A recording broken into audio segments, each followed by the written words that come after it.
이거를 준비하지 않고 바로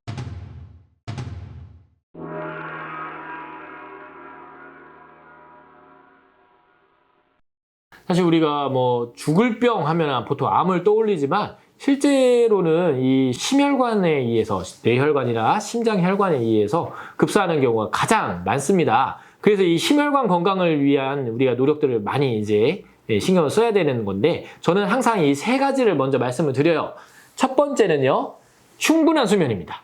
네, 충분한 수면. 7시간에서 8시간 동안 충분한 수면을 취해야 되는데 이 이유를 왜 설명을 드리냐면 혈관도 하나의 물길이잖아요. 물길. 그래서 혈관에 물이 막 세차게 흐를 때는 혈관 내벽을 복구하는 게 좀 힘듭니다.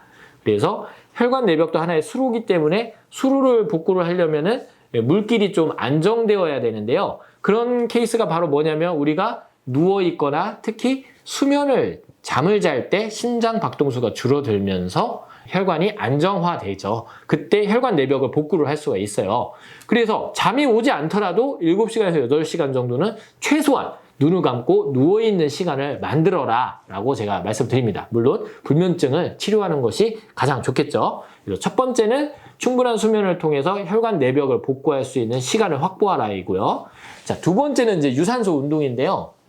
아까 첫 번째로 수면을 얘기한 이유가 잠을 안 자고 유산소 운동을 하면 혈관 내벽은 굉장히 힘들어져요. 그래서 충분한 수면을 한 다음에 그 다음에는 이제 유산소 운동을 통해서 혈관 내벽을 좀 더 튼튼하게 강화를 시켜줘야 되는 건데 보통 보시면 이제 꾸준히 계속 같은 속도로 오래도록 걷는 분들 많아요. 뭐 10,000보를 걸었다. 또 어떤 사람은 하루 종일 걸어서 거의 20,000보를 걸었다 얘기를 하는데 실제 연구에 의하면은 같은 속도로 오래도록 걷는 거는 심혈관 건강에 큰 도움이 되지 않는다고 나와요.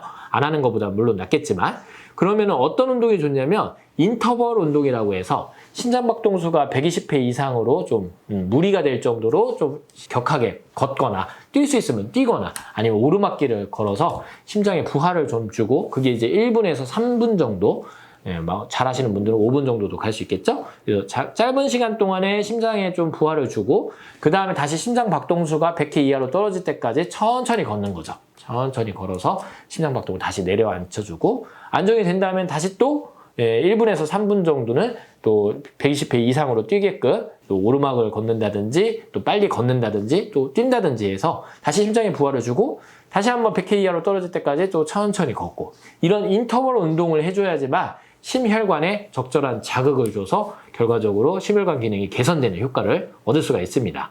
그리고 이제 마지막 세 번째는요. 우리가 혈관 건강하면은 찾아보면 전부 다 나오는 용어가 있어요. 그게 바로 항산화 기능인데요. 항산화 기능이라는 거는 이제 혈관 내벽에 일어나는 이제 산화 스트레스를 줄여주고 뭐 혈관의 염증을 줄여주고 뭐 이런 기능으로 많이 나오는데 사실은 이 항산화 물질은 모두 다 식물 속에 들어 있습니다. 식물이 뭐 해충으로부터나 아니면은 이제 식물에도 바이러스나 세균 감염이 있기 때문에 이런 외부의 침입으로부터 자신의 몸을 보호하기 위해서 분비하는 일종의 물질, 독성 물질 또는 생리활성 물질이 바로 항산화 물질인데요.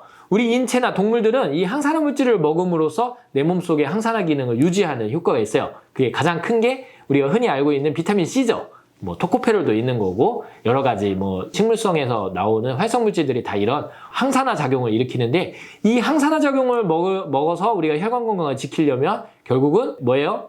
채소와 나물 반찬을 많이 먹어야 되죠. 그리고 이제 제가 처방하는 이 한약이라는 것도 결국 산에서 나는 산야채, 산나물이라는 생각을 하셔야 돼요. 그래서 보통 한약을 먹으면은 우리가 그동안 많이 못 먹었던 다양한 채소를 먹는 거기 때문에 이런 항산화 기능이 발휘가 되어서 몸이 좋아지고 건강이 회복되고 나아가서 심혈관 기능을 개선시킬 수 있는 좋은 방법이 됩니다.